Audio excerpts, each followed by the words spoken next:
what are the most important sectors with the potential to drive Europe's recovery, in your opinion?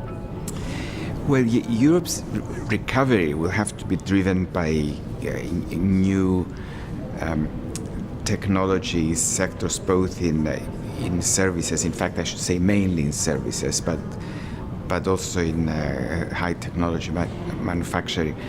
That's where productivity growth is going to come, and that's where wealth creation is going to come on. For instance, infrastructure investments, how can they help to ensure future growth, in your opinion?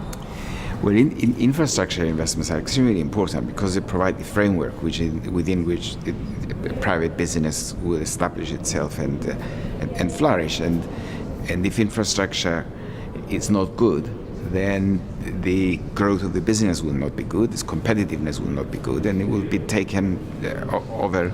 It will be overtaken rather by its competitors. So it's extremely important to do that. And again, it's something that's been neglected recently in the recession. We don't seem to be drawing a distinction between infrastructure investment and other forms of public spending, like appointing more civil servants in administrative sectors of departments. Mm-hmm. And just one last question. Growth and austerity, would you say this is a fake contradiction? Well, it's looking like a contradiction because of the way it's been implemented. It doesn't have to be a contradiction. But when governments talk about austerity, they cut everywhere, including infrastructure, and then they talk about growth-enhancing measures. But you cannot have growth-enhancing measures when you are not providing the right environment that the public sector should provide for the private sector to grow.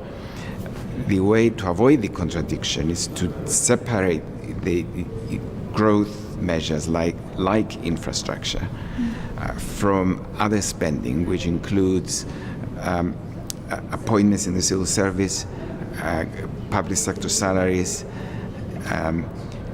other kinds of transfers that you might have which do not have an investment component, and then apply the austerity on the consumption component of government spending, but not allow the investment component of public spending to deteriorate.